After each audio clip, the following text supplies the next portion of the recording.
Good morning all of you. माँ भारती को मेरा वंदन। First of all, our college director Amit ji Maheshwari, humble director, our college principal ji dynamic personality Dr. Sitaram ji, and webinar secretary Dr. Manish ji Swami and co-secretary Kapil ji और technical कर्ण जी, इन सबका मैं धन्यवाद प्रकट करना चाहूँगा कि जिन्होंने webinar series तीसरी में मुझे एक पूर्ण रूप से अवसर दिया। Always I like say some word, dear audience, learned participants, my near and dear students, I have some few words about the Manish ji Swami. उनके बारे में मैं पहले कहना चाहूँगा कुछ शब्द।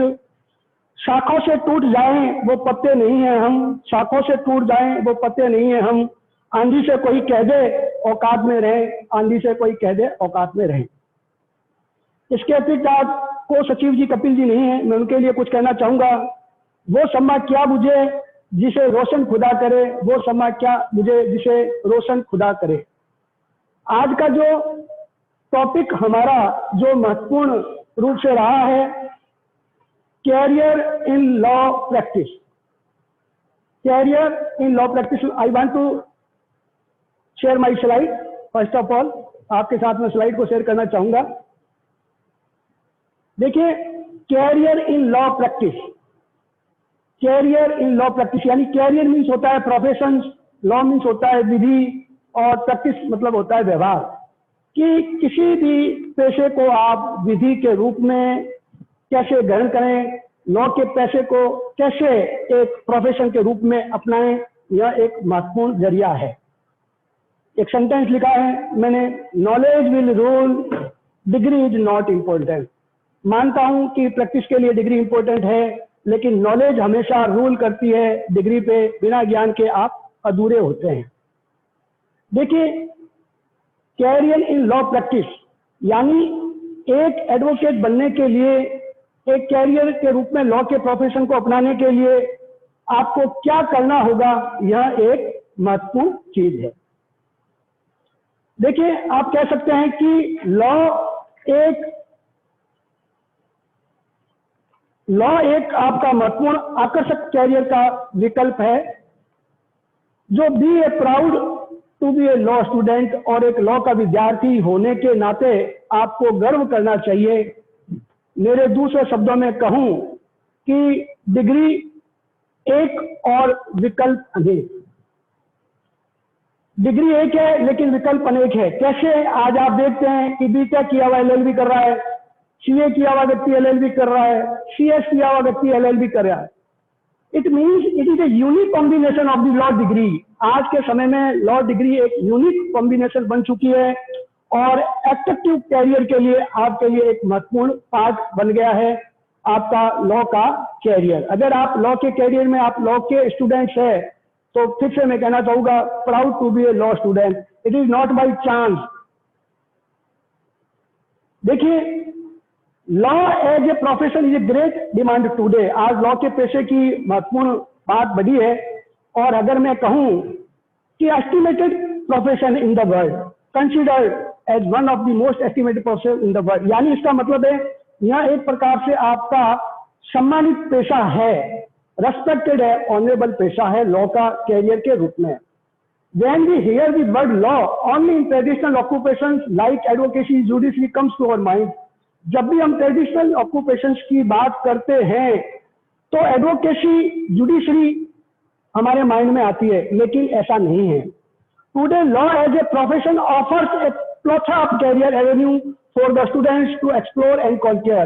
कहने का तात्पर्य है कि जो अगर आप लॉ के प्रोफेशन को अपनाते हो तो प्लेथोरा ऑफ कैरियर यानी कैरियर का एक ढेर सारा है, बहुत कैरियर की अपॉर्चुनिटी है। एवेन्यू फॉर स्टूडेंट्स, यह एक स्टूडेंट्स के लिए पथ प्रदर्शक के रूप में बन गया है।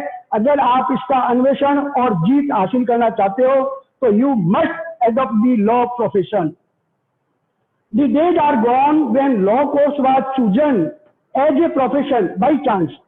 अब वो दिन लग गए, अब वो दिन चले गए जब कुछ नहीं होता था तो कहता था अब क्या करें, LLB कर लें। अब ऐसा नहीं है। Now students are inclined towards law courses not as a chance by a choice.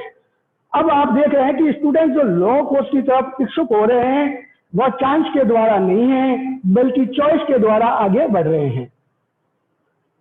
There are evident opportunity available for the law courses, यानी जो भी लॉ ग्रेजुएट करता है उसके लिए एविडेंट अपॉर्चुनिटी है, एक आकर्षक अवसर है।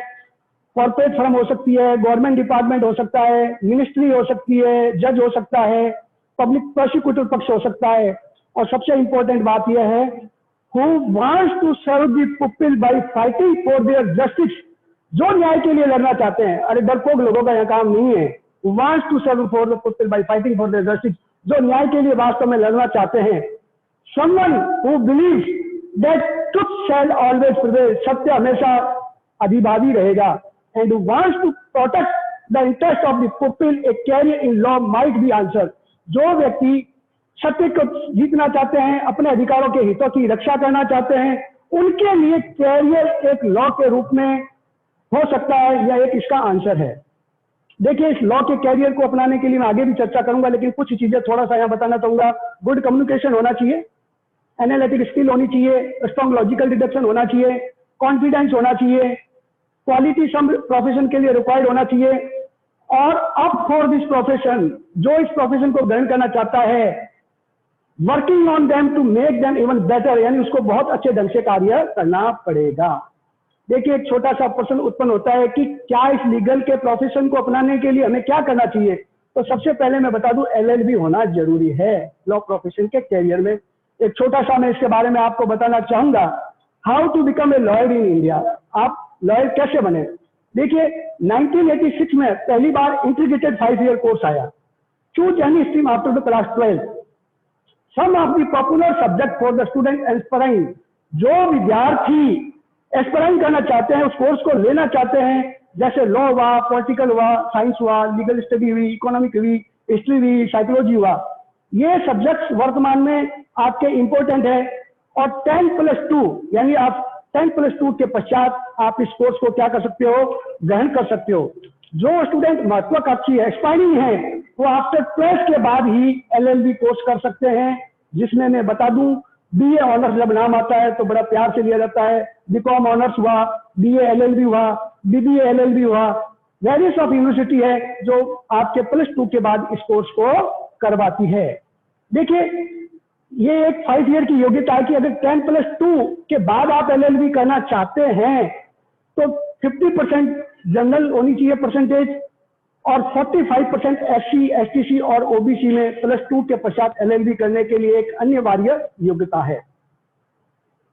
देखिए, अगर 3 ईयर के बारे में आप सभी जानते हैं, ऑल पार्टिसिपेंट स्टूडेंट जानते हैं कि ग्रेजुएशन में 45% होना जरूरी है, और जनरल के लिए और OBC के लिए 42, SC, STC के लिए 40% होने का जरूरी है। जो +2 के बाद में और +3 के बाद में एडवोकेसी के कैरियर को रूप में अपनाना चाहते हैं, उनके लिए ये क्वालिफिकेशन का होना अत्यंत ही आवश्यक है।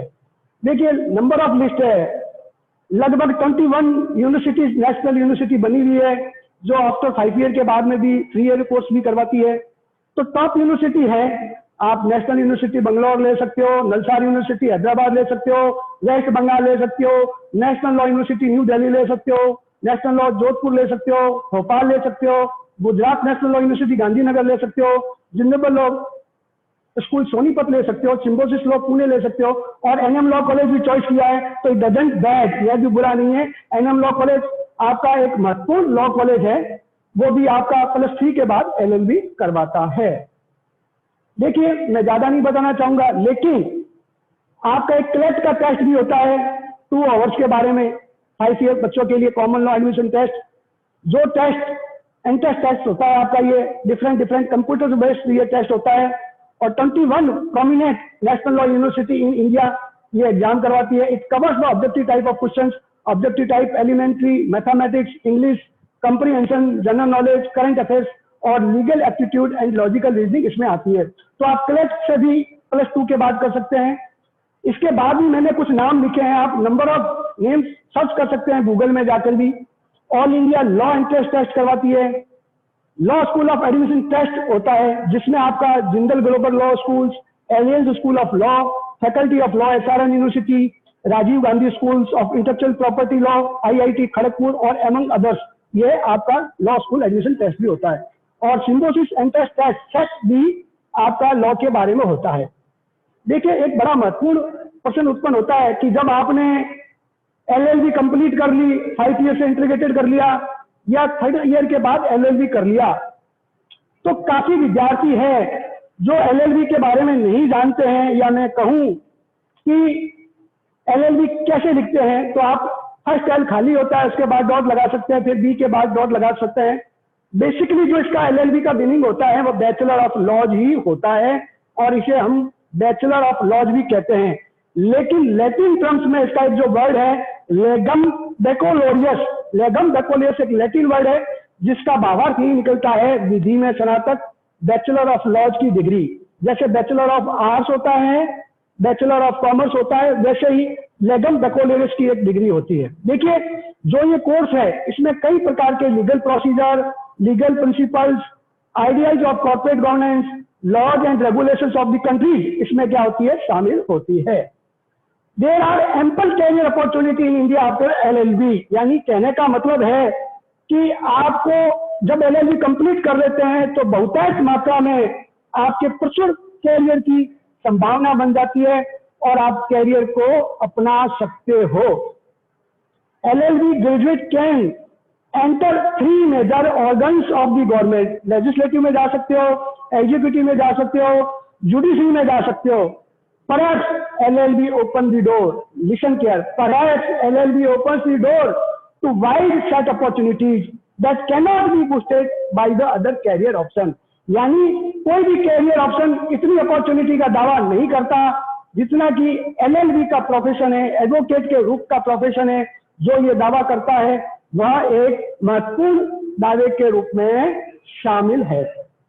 देखिए, सबसे इंपॉर्टेंट बात है आपकी कि what is the all India bar examination? Some people want to join, please admit. What is the all India bar exam? देखिए, ऑल इंडिया बार एग्जाम एक नेशनल लेवल एग्जाम होता है जो बार काउंसिल के द्वारा कंडक्ट कराया जाता है, और जो एडवोकेट एनरोल्ड होना चाहते हैं उनको ये एग्जाम पास करना होता है, चाहे आफ्टर 5 ईयर एलएलबी हो या 3 ईयर हो। ओपन बुक टेस्ट एग्जाम होता है और ये एग्जाम आपको ऑल इंडिया बार एग्जामिनेशन का पास करना जरूरी है, वरना आप वकालत नहीं कर सकते। देखिए, सबसे इंपॉर्टेंट चीज है कि how many times the all India bar examination held in year. तो मैंने, चूंकि कोविड चल रहा है तो कोविड अगस्त और अक्टूबर के बीच और मार्च और मई के बीच ये एग्जाम होता है। आप इसकी साइट पे जाकर भी देख सकते हैं, इंडियन बार काउंसिल की। Is passing all India bar exam mandatory? Yes, for the candidate who passed their LLB degree from 2010 onward, is now mandatory to clear all India bar examination to practice law as an advocate. The Bar Council of all the states are ensuring that the enrolled lawyers appear to the all India examination and pass the examination. If any enrolled lawyers fails to do that, then they are barred the council association until they pass the examination, all India bar examination. यानी कहने का तात्पर्य है कि वर्जित कर दिया जाएगा, उसका पास होना एग्जाम में जरूरी है। देखिए, क्राइटेरिया क्या है, मैंने पहले भी बताया कि कैंडिडेट होल्डिंग 3 डिग्री का, या तो 3 डिग्री हो लॉ की या 5 ईयर डिग्री एलएलबी की हो, या आपके एडवोकेट में रजिस्ट्रेशन भी होना, साथ साथ एनरोल पोजीशन जरूरी है। इसके साथ साथ there is no upper age limit और lower age limit for the candidates taking the exam, यानी आपके अपर एज की कोई लिमिट नहीं है कि उसकी कितना बार एग्जामिनेशन दिया जा सकता है। देखिए स्टूडेंट्स, नाउ यू कांग्रेचुलेशन। आप पूछोगे सर कैसे बधाई दे रहे हो? जब आपने ऑल इंडिया बार एग्जामिनेशन पास कर लिया है तो अब आप एडवोकेट बन गए हो, वकील बन गए हो। सेक्शन 24 आपको कहता है he must be citizen of India, वह भारत का नागरिक होना चाहिए। He must be completed 21 years, 21 वर्ष की उम्र कंप्लीट कर लेनी चाहिए, और बार काउंसिल के द्वारा विहित शर्तों को पूरा कर लेना चाहिए। रिकॉग्नाइज्ड यूनिवर्सिटी से उसके लॉ की डिग्री होनी चाहिए, और जो निर्धारित फीस है वह उसके द्वारा जमा करा देनी चाहिए। एक एडवोकेट के बारे में 1961 में यह कहा जाता है, 218 कहता है, before this act there were different classes of legal practitioner under the legal practitioner act. यानी या तो वो एक्ट के अंतर्गत रजिस्ट्रेशन होना चाहिए या पूर्व का जो लीगल प्रैक्टिशनर एक्ट है उसके अंतर्गत रजिस्टर होना जरूरी है। कहने का मतलब आपने ऑल इंडिया बार एग्जामिनेशन पास कर लिया, आप निर्धारित सेक्शन 24 के अंतर्गत एडवोकेट बनने की जो योग्यता रखते हो वो पूरी कर ली और आप एनरोल्ड हो under the provision of this act, और इससे पहले लीगल प्रैक्टिशनर एक्ट था, इसके अंतर्गत आप एडवोकेट बन सकते हो। देखिए बहुत ही इंपॉर्टेंट बात है और कहीं न कहीं ये लिंक करती है, यह भी लिंक करता है क्वालिटीज ऑफ एडवोकेट। देखिए जब आप किसी भी प्रोफेशन को चूज करते हैं, कैरियर इन लॉ प्रैक्टिस, यानी प्रोफेशन जो आपने लॉ में किया है अभ्यास के तौर पर, वो सक्सेस कब होगा? आपके पास डिग्री है बट लॉ की नॉलेज नहीं है, आपके पास डिग्री है बट प्रोसीजर को नहीं जानते, आप बहुत कुछ लॉ को जानते हो लेकिन मीठा नहीं बोलते, कड़वा बोलते हो, तो कैरियर ऑफ प्रोफेशन सक्सेस नहीं होगा। If you want to in your life humble then life will prevail should be easily, यानी आपका जो जीवन है बड़ा आसानी से तरीके से चलेगा। तो सबसे पहले क्वालिटी ऑफ एडवोकेट में मैं कहता हूँ ऑनेस्टी, ईमानदारी। आप सभी जानते हैं ये आम व्यक्ति के जीवन में ईमानदारी होना जरूरी है और पेशे के प्रति एक एडवोकेट को ऑनेस्ट होना बहुत ही जरूरी है। देखिए इसके अतिरिक्त करेज, साहस, साहस बहुत बड़ी चीज होती है। अभी मैं एक कार्टून देख रहा था कि किसी जानवर ने किसी छोटे जानवर को पकड़ लिया था, तो छोटे जानवर ने गला दबा दिया। इट मीन्स अगर आम व्यक्ति के जीवन में अगर साहस है तो साहस से आप बहुत कुछ कर सकते हो। ऐसा नहीं है कि शाम को धमकी मिली और अपना केस छोड़ के आउट हो गए। नो, करेज होना चाहिए, सही मायनों में साहस होना चाहिए। ऐसा साहस होना चाहिए जो समाज में आपकी एक छवि निर्धारित करता हो। देखिए बहुत इंपॉर्टेंट चीज होती है डिलिजेंस और लेबर, यानी आपको जीवन में परिश्रमी होना जरूरी है। एक कोटेशन है, labour was never go without pay. अगर आपने वकालत पेशे को चुना है, एडवोकेट पेशे को चुना है और आप परिश्रमी नहीं है तो निश्चित रूप से आपके पेशे को कहीं न कहीं क्षति पहुंचती है, क्योंकि जो ये पेशा है एडवोकेट का प्रोफेशन पूर्णकालिक पेशा है, day by day law update होता है, और अगर लॉ से आप परिचित नहीं होते हैं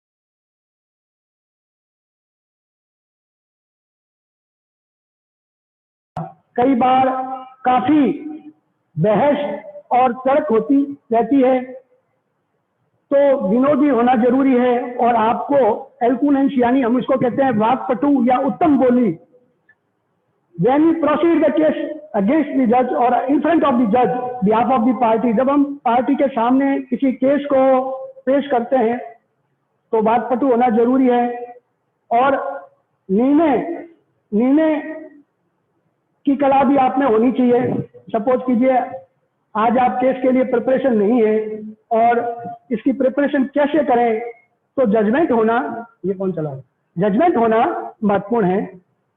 फेलोशिप, साथी के प्रति आपको फेलोशिप के प्रति भी ध्यान रखना होगा, ये क्वालिटी होना चाहिए। सीनियर जूनियर का जो मान सम्मान है उस मान सम्मान को भी आपको ध्यान रखना पड़ेगा। इतना ही नहीं, आर्ट ऑफ गुड एक्सप्रेशन, चूंकि कानून है, कानून में अगर आपका एक्सप्रेशन अच्छा नहीं है, आर्ट ऑफ गुड एक्सप्रेशन नहीं है, तो यह भी एक प्रकार से आपकी कमी है। और साउंड ऑफ लीगल नॉलेज होना भी जरूरी है। अगर साउंड ऑफ लीगल नॉलेज नहीं है तो हम कह सकते हैं कि लॉ की जो प्रैक्टिस है वो लंबे समय तक नहीं चल सकती। देखिए, जब भी आप विधि को आजीवन के अभ्यास के रूप में करते हैं, ये मैंने कुछ क्वालिटीज आपको बताई है। पंचुअल होना जरूरी है, लीगल नॉलेज होना जरूरी है, रिस्क का नॉलेज होना जरूरी है, टेक्नोलॉजी का ज्ञान होना जरूरी है, सुप्रीम कोर्ट की रूलिंग्स का ज्ञान होना जरूरी है। अगर आप यह सब करते हैं तो क्वालिटीज ऑफ एडवोकेट आपकी एक सक्सेसफुल प्रयास रहेगा, और क्वालिटी ऑफ एडवोकेट होते हुए आप लॉ के इस प्रोफेशन को महत्वपूर्ण ढंग से चला सकेंगे और आपका प्रोफेशन कैरियर के रूप में सक्सेस होगा। नेक्स्ट स्लाइड देखिए, next slide. What is an advocate on record? हम कह सकते हैं कि जो advocate on record, advocate who has passed a qualified examination conduct by the supreme court, यानी एडवोकेट ऑन रिकॉर्ड का भी एक एग्जाम होता है और वह exam supreme court of India के द्वारा कराया जाता है, और the examination is taken by an advocate who has been enrolled with the bar council at least 5 year, जिसको बार काउंसिल का 5 ईयर का अनुभव होता है, और 1 ear training advocate on record की अगर हो जाती है तो आप सुप्रीम कोर्ट के द्वारा समय समय पर जो एग्जाम लिया जाता है वह क्लियर करके एडवोकेट ऑन रिकॉर्ड के रूप में भी प्रैक्टिस कर सकते हैं। देखिए, मैंने छोटी सी बात और लिखी है, only an AOR can file a vakalat, a petition and affidavit और any other application on behalf of the party of the supreme court, यानी सुप्रीम कोर्ट में एडवोकेट ऑन रिकॉर्ड के द्वारा कोई वकालतनामा, कोई पेटिशन, कोई शपथ पत्र या अन्य कोई आवेदन पार्टी के द्वारा दिया जा सकता है। और मैं ये कहना चाहूंगा कि AOR इज हेल्ड अकाउंटेबल, और एडवोकेट ऑन रिकॉर्ड ही जवाबदेही होता है किसी कंडक्ट के केस के मामले में, और एडवोकेट ऑन रिकॉर्ड को ही आपका क्या भेजा जाएगा, समन भेजा जाएगा, कोई नोटिस भेजा जाएगा, सीधा कोई नोटिस पार्टी के द्वारा नहीं भेजा जाएगा। तो प्रैक्टिस के रूप में एडवोकेट ऑन रिकॉर्ड हालांकि बहुत बड़ी चीज है, क्योंकि आप विधि के विद्यार्थी हो, इसलिए एडवोकेट ऑन रिकॉर्ड के बारे में भी आपको ध्यान रखना जरूरी है। देखिए, यह भी एक बड़ी चीज, बढ़िया चीज है। आप सभी कॉन्स्टिट्यूशन के ज्ञाता हैं, प्रोफेशनल लीगल एथिक्स भी पढ़ते हैं, और आपने उसमें देखा कि article 76 of the Indian constitution mention that the attorney general of India of the highest law officer, यानी भारतीय महान्यायवादी एक हाईएस्ट लॉ ऑफिसर होता है। Attorney general of India is the chief legal adviser to the government of India and advise the union government on all legal matter. सभी union government के matter के मामले में, लीगल मैटर्स के मामले में अटॉर्नी जनरल क्या देता है, राय देता है, और अटॉर्नी जनरल रेस्पॉन्सिबल होता है, सरकार की सहायता करता है लीगल मैटर्स के मामले में, और सरकार की तरफ से वहां पैरवी भी करता है। देखिए, थोड़ा सा मैंने और इसको आगे किया है, एलिबरेशन किया है। They must be person qualified to be appointed as a जज ऑफ द सुप्रीम कोर्ट, यानी अटॉर्नी जनरल में सुप्रीम कोर्ट के जज बनने की योग्यता होनी चाहिए। मैंने मेंशन किया है, they must have been a जज of some high court for 5 years और an advocate for high court for 10 years और एन एमिनेंट जूरिस्ट, यानी कोई विधि नेता विशेष है और प्रेसिडेंट की राय है तो भारत के नागरिक को अटॉर्नी जनरल के रूप में भी अपॉइंटमेंट किया जा सकता है, और ये up to pleasure of the president होता है। और आर्टिकल 76 जो महत्वपूर्ण है, और वर्तमान में के वेणुगोपाल जी अटॉर्नी जनरल ऑफ इंडिया है, यह आपके ध्यान के लिए मैं बताना चाहूंगा। देखिए, इतना ही नहीं, आप एडवोकेट के रूप में, एडवोकेट ऑन रिकॉर्ड के रूप में, अटॉर्नी जनरल के रूप में, इतना ही नहीं, article 165 advocate general for the state भी आप बन सकते हो, राज्य के महाअधिवक्ता भी बन सकते हो। Who is qualified to be appointed a जज ऑफ ए हाई कोर्ट, जो जज के हाई कोर्ट बनने की योग्यता रखता है। और आप देखते हैं हाई कोर्ट के जज की जो आर्टिकल 217 में कॉन्स्टिट्यूशन में दे रखा है कि 10 ईयर जुडिशियल ऑफिसर होना चाहिए और एडवोकेट 10 ईयर एक्सपीरियंस होना चाहिए। और वर्तमान में एडवोकेट स्टेट भी स्टेट के मामलों में विधि की सहायता देने संबंध में वही कार्य करता है। और वर्तमान में जो एडवोकेट ऑफ स्टेट है उसके बारे में भी बता दूं, महेंद्र सिंह जी सिंघवी है जो वर्तमान में एडवोकेट ऑफ स्टेट के रूप में है। देखिए, इतना ही कैरियर में, हालांकि थोड़ा सा बड़ी बात है, सेक्शन 16(2) सीनियर एडवोकेट के बारे में बताता है। 1 कहता है 2 टाइप के एडवोकेट होंगे, एक नेमली जनरल एडवोकेट और senior advocate. An advocate may with his consent be designated as senior advocate if supreme court और high court as of opinion that by virtue of ability, यानी उसमें ऐसी योग्यता होनी चाहिए। स्टैंडिंग एट की बात, उसको बाहर का एक्सपीरियंस होना चाहिए।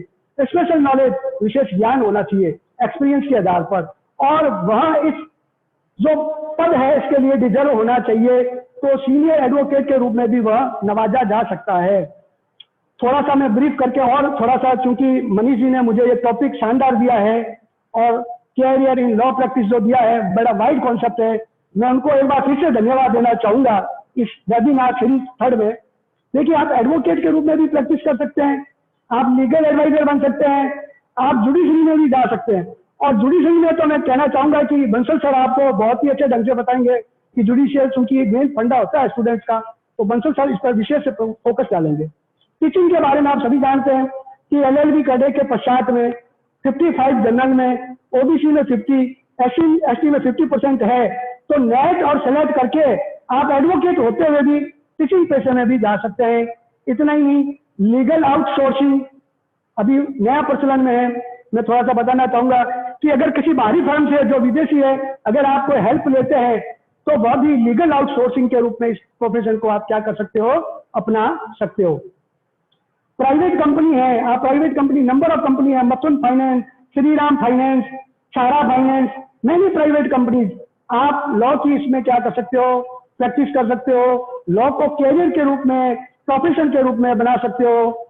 आप लीगल एनालिस्ट विश्लेषण भी बन सकते हो। इतना ही नहीं, एक पॉलिटिक्स भी मेरे साथी ने बताया कि पॉलिटिक्स और लॉ का बड़ा यूनिक कॉम्बिनेशन है। आजकल आप देख रहे हो MLA MP जो LLB किए हुए हैं वो बेहतर प्रशासन चला रहे हैं और साथ साथ में अपने प्रोफेशन को भी अपना रहे हैं, तो यह आपका एक महत्वपूर्ण कैरियर के रूप में हो सकता है। देखिए, आप लॉ बुक्स लिख सकते हो, रिपोर्टर बन सकते हो, जर्नलिस्ट बन सकते हो। एडवोकेट होते हुए भी आप किसी कॉलम को पत्रकारिता में आप एडिटिंग करके ज्वाइन कर सकते हो और इस प्रकार से इस लीगल प्रोफेशन को आप ग्लोरियस हिस्ट्री दे सकते हो। मैं कहना चाहूंगा, due to globalization and liberalization, जो ग्रोथ इस लॉ प्रोफेशन ने किया है किसी भी दूसरे प्रोफेशन ने नहीं किया है।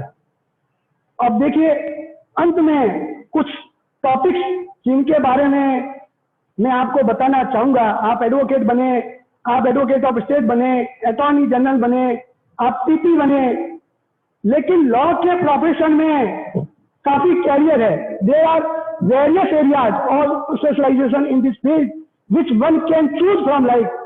हम उसमें से किसी एक को भी अपना सकते हैं। देखिए, जो महत्वपूर्ण है, सिविल लॉ, आप सिविल लॉ को अपना सकते हो, आप क्रिमिनल लॉ को ले सकते हो,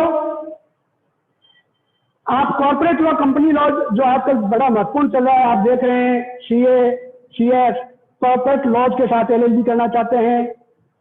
टैक्सेशन लॉ में आप विशेष एक्सपर्ट सब्जेक्ट चुन सकते हो। इंटरनेशनल लॉ में आप देख रहे हो, इंटरनेशनल लॉ में अंतर्राष्ट्रीय न्यायालय में जाकर प्रैक्टिस करना एक बड़ा ही विषय है, आप बन सकते हो। फैमिली लॉ मैटर्स वर्तमान में जटिल मुद्दा है, पारिवारिक मुद्दे बढ़ रहे हैं, आप विशेष एक्सपर्ट फैमिली लॉ में भी हो सकते हैं। आप कॉन्स्टिट्यूशनल लॉ, संवैधानिक विधि में भी एक्सपर्ट हो सकते हो। आप एडमिनिस्ट्रेटिव लॉ में जा सकते हो। वर्तमान में बहुत ही करंट इश्यू है पेटेंट लॉ, एक्सरोल में जा सकते हो। आपने किसका पेटेंट कराया, आप अपना आर्टिकल का पेटेंट कराएं, आप अपनी कमोडिटी का पेटेंट कराएं, आप भुजियों का पेटेंट कराएं, आप पापड़ का पेटेंट कराएं, आप किसी का भी पेटेंट करा सकते हो। इतना ही नहीं, गुड्स सर्विस टैक्स एक्ट में भी एक ज्वलंत मुद्दा है, GST मोदी जी ने छेड़ा है, तो GST में भी आप अच्छे ढंग से प्रैक्टिस कर सकते हैं। देखिए, इसके बाद भी मेरे पास विकल्प काफी जुड़े हुए हैं। आप सोच रहे होंगे कि सर आज बिल्कुल फ्री मूड में नहीं, मैं आपको बताना चाहूंगा कि एक साधे सब सजे, सब साधे सब जाए, यानी आप फोकस रोडान की बिग पुश थ्योरी की तरह एक सब्जेक्ट पर कर लीजिए और एक सब्जेक्ट पर करने के पश्चात में आप कैरियर के रूप में उसे अपनाइए, तो निश्चित रूप से आपको सफलता मिलेगी। देखिए, सेल टैक्स एक महत्वपूर्ण विषय है, एक्साइज एक महत्वपूर्ण विषय है, ट्रिब्यूनल, जो लोग ट्रिब्यूनल के बारे में जानते हैं, सेकेंडरी में भी पढ़ रहे हैं, कि क्वासी कोर्ट होते हैं। ट्रिब्यूनल में आप सर्विस मैटर के रूप में जा सकते हैं, एक महत्वपूर्ण प्रैक्टिस के रूप में कर सकते हैं। इतना ही नहीं, नोटरी आप बन सकते हैं वकील के साथ साथ, ओथ कमिश्नर बन सकते हैं। ह्यूमन राइट ऑलवेज मुद्दा रहा है, आप ह्यूमन राइट में एक्सपर्ट हो सकते हैं। आप कंप्यूटर और फॉरेंसिक साइंस में कर सकते हैं, आप एनवायरमेंटल एक्सपर्ट हो सकते हैं और मनीष जी स्वामी जो वेबिनार के सेक्रेटरी, उन्होंने मुझे विशेष रूप से बताया कि डेवलपर एंड बिल्डर्स में भी आजकल लॉ सेक्टर के बारे में बड़ा बूम है, क्योंकि डेवलपर कॉलोनी बनाते हैं, उनके सामने बड़ी समस्या आती है, तो लॉ का ज्ञान नहीं हो तो डेवलपर एंड बिल्डर्स में भी महत्वपूर्ण भूमिका है। कंज्यूमर में आप सभी जानते हैं कि कंज्यूमर भी एक महत्वपूर्ण एरिया है, और चूंकि आप जानते हैं उपभोक्ता को हमेशा ठगा जाता है, तो उपभोक्ता की ठगी ना हो इसलिए एक महत्वपूर्ण है। और आर्बिट्रेशन और मेडिटेशन, मध्यस्थता और सुलह विधि, इसके बारे में भी आपको बहुत सारे विशेष रूप से बताएंगे दिनेश जी।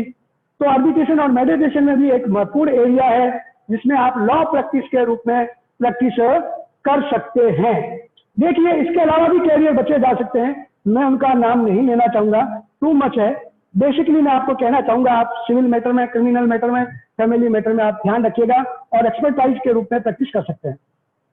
देखिए, लास्ट में एक चीज है कि भाई सर आपने कैरियर के बारे में बता दिया, कैरियर प्रोफेशन के बारे में बता दिया, हालांकि इसकी डीमेरिट मैं नहीं बताऊंगा, डीमेरिट भी लीगल प्रोफेशन की हो सकती है, पर सबकी सोच पर फर्क पड़ता है। एक व्यक्ति है जो पत्थर की मूर्ति को भी भगवान मान लेता है, और एक व्यक्ति है जो पत्थर की मूर्ति को भी गाली दे देता है। तो दो अलग अलग व्यक्ति हैं, दो अलग अलग धारणाएं हो सकते हैं, आप उनकी डीमेरिट करें, पर मैं उनकी डीमेरिट नहीं करूंगा। Please someone write on the slide side, please आप स्लाइड पे न रखें। It's okay, thank you dear, please not write, thank you to all, never misuse, okay, thank you, you call me my personal number, I am free for you dear student, मैं तुम्हारे लिए free हूं। और webinar, international seminar मैंने काफी attend किया, please मत लिखो, है ना, मुझे धन्यवाद देना, मैं चाहूंगा कौन स्टूडेंट है who wants to thank me, okay. Pros of choosing a career laws, यानी इस लॉज को चुनने में आपके क्या फायदे हैं, इसकी मेरिट क्या है। तो थोड़ा सा यह भी मुझे अच्छा लगा और मैंने कहा इसको भी लिया जाए। देखिए, इस लॉ के प्रोफेशन को आप अपनाते हो तो प्रेस्टीज आपकी बनती है कि फलाना एडवोकेट, कपिल सिब्बल, मनु सिंघवी, अच्छा लगता है, तो प्रेस्टीज आपकी बनती है अगर इस प्रोफेशन को आप अपनाते हो। देखिए, डाइवर्सिटी है, विविधता है, more and more career paths are evolving in law because of the rapid changes हुए हैं, डाइवर्सिटी आई है, विविधता आई है इस पेशे के रूप में। तो डाइवर्सिटी होने के कारण से भी इस प्रोफेशन को आपको अपनाना पड़ेगा, और यह प्रोफेशन विविधता को लेकर आपके लिए महत्वपूर्ण है। इतना ही नहीं, अपॉर्चुनिटी एंड ग्रोथ। देखिए, मैं आपको बताना चाहूंगा कि यह मेरा फर्स्ट स्लाइड शेयरिंग है। थोड़ा सा मैं बताना चाहूंगा आपको, कोविड-19 के पश्चात teacher cannot be replace by another teacher, कोई टीचर दूसरे टीचर को रिप्लेस नहीं कर सकता, but technology replace the teacher by another teacher. अगर आप टेक्नोलॉजी नहीं सीखोगे तो दूसरा टीचर आपको रिप्लेस कर देगा। मैं बताना चाहूंगा आपको कि not to sanitize our hands, हमको हाथ साफ करने की आवश्यकता नहीं है, but to sanitize our mind, आपको सैनिटाइज माइंड भी करना पड़ेगा, आपको सीखना पड़ेगा, इसलिए कि इसमें अपॉर्चुनिटी एंड ग्रोथ है, इसमें बढ़ने के अवसर है, विकास के अवसर है, सिक्योर जॉब है, आप ही सर्वे सर्वा हो, आपको कोई कहने वाला नहीं है, आप प्रोफेशन को अपनाते हो, आप सिक्योर जॉब में चले जाते हो, फ्लेक्सिबिलिटी है, आप इस प्रोफेशन के साथ कुछ काम कर भी सकते हो, टीचिंग का कर सकते हो, एडिटिंग का कर सकते हो, एवरीथिंग एंड ईच यू कर सकते हो। इतना ही नहीं, मैं बताना चाहूंगा, प्लीज कोई भी जो स्क्रीन पे स्लाइड पे लिख रहा है ना लिखे, मेरा कहना माने, you are the good students, I know very well about the lacunas of the webinar, इसलिए लिखे नहीं है ना, लेकिन मैं रेडी हूँ क्योंकि मुझे डीमेरिट मालूम है, इसलिए I am ready for it, मैं इसके लिए रेडी हूँ। Awareness of the right and duty, आपको अधिकारों के प्रति और कर्तव्यों के प्रति अवेयर रहना पड़ेगा, आप कर्तव्य और अधिकार के प्रति भी जान जाएंगे। तो मेरे हिसाब से ये pros of the choosing a career in law practice है, आपको लेना और इसमें जाना पड़ेगा। देखिए, इतना ही नहीं, आप समय समय पर ये कैरियर मैप को भी देख सकते हैं, ये स्वामी जी ने बहुत खूबसूरत बनाया है, मैंने 3 पार्ट में चोरी करके कॉपी पेस्ट किया है। एडवोकेट के रूप में आप court of law, arbitration, meditation, corporate sector, criminal lawyer, civil residential, income tax lawyer, cyber lawyer, advocate, legal advisor, इन सबको आप कैरियर मैप के रूप में अपना सकते हैं। आप कॉम्पिटिटिव एग्जाम में जा सकते हैं, law officer, banking and insurance, multinational company, LLM करके यूजीसी लेक्चर में जा सकते हैं, असिस्टेंट प्रोफेसर जा सकते हैं। Number of the career, labour law, succession, intellectual property, cyber law, criminology, penology, environmental law, यानी multi dimension of the subject आपको यहाँ कैरियर अपॉर्चुनिटी के रूप में खोलता है, तो मैं ये कह सकता हूं कि लॉ के कैरियर को, प्रोफेशन को अपनाने के लिए आपको कहीं भी जाने की आवश्यकता नहीं है। लॉ एक बेटर कैरियर ऑप्शन है, इसको जरूर अपनाना चाहिए। और कंक्लूजन में कहूं, निष्कर्ष कहूं, थोड़ी सी बात कहूं, लेकिन मैं यहाँ मेरे बच्चों के लिए, मेरे साथियों के लिए कहना चाहूंगा, न थक कर बैठ, उड़ान अभी बाकी है। न थक कर बैठ, उड़ान अभी बाकी है। अभी तो जमीन आती है, आसमां अभी बाकी है। अभी तो हमने जमीन नापी है दोस्तों, आसमान को अभी नापना है। ओवरऑल कंक्लूजन के तौर पर मैं कहना चाहूंगा, completing an LLB is one of the first steps to successful career, as there are numerous opportunities for you to pursue a successful career. Note to the options well and choose wisely before you take up career path. Thank you very much and God bless you, all of you. Thank you.